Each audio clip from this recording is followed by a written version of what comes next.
A man once had a dream. In it, he wandered through a vast house filled with rooms he had never seen before. Some were bright and familiar, filled with memories of his past. Others were dark, dusty, and locked. He felt drawn to these hidden rooms, but was afraid of what he might find inside. When he finally gathered the courage to open one, he saw something unexpected, a part of himself that he had long forgotten, waiting for him to return.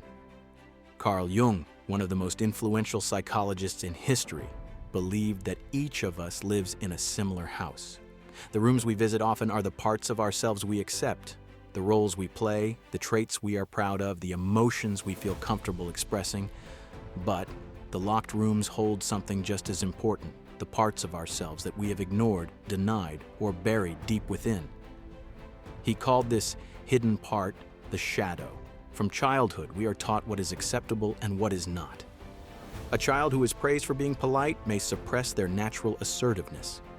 A child who is told that crying is weak may learn to hide their sadness. Over time, these parts of us don't disappear, they simply move into the shadow. But what is ignored doesn't stay silent. It finds ways to surface. Someone who suppresses anger may become passive-aggressive. A person who denies their need for love may struggle with deep loneliness. The shadow doesn't vanish. It influences us in ways we don't always recognize. Jung believed that true self-awareness comes from facing this hidden side. He said, "Until you make the unconscious conscious, it will direct your life, and you will call it fate." Many people go through life repeating the same patterns, wondering why they keep making the same mistakes or attracting the same problems. They blame luck, circumstances, or other people. But often, the real answer lies within. Their shadow is guiding them without their awareness. Facing the shadow isn't about getting rid of it, it's about understanding it. Jung believed that within our darkest parts lie great power. Many of our greatest strengths are hidden in what we reject. The person who suppresses their anger might actually have the ability to set strong boundaries. The one who denies their ambition may possess untapped potential for leadership. The emotions we fear often hold the keys to our growth. One way to recognize the shadow is to pay attention to our emotional reactions. Jung suggested that the qualities we dislike most in others often reflect something within ourselves.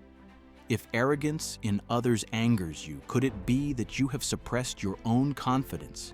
If someone's selfishness bothers you deeply, is it possible that you have neglected your own needs? Our strongest reactions often reveal what we have hidden. The process of integrating the shadow is not easy. It requires honesty and courage. There is an old story of a warrior who was sent on a mission to defeat a great beast. He searched the land, expecting to find a terrible monster, but when he finally encountered it, he was shocked. It looked just like him.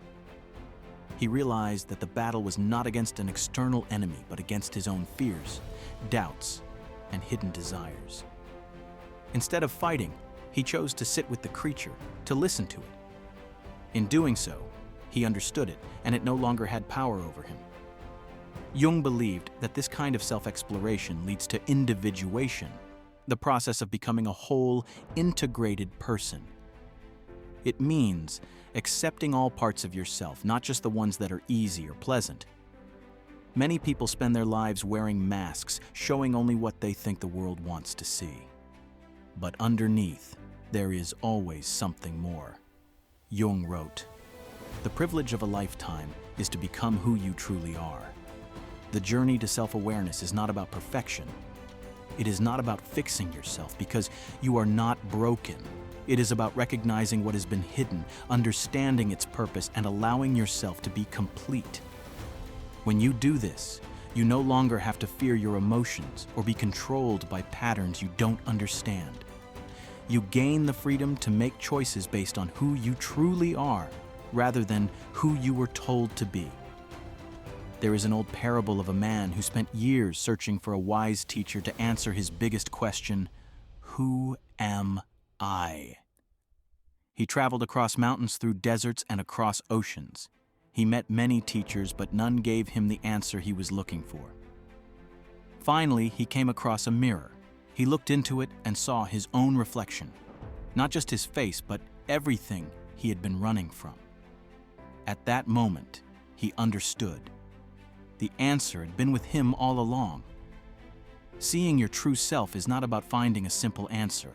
It is about looking deeply with honesty and courage until you recognize everything that you are.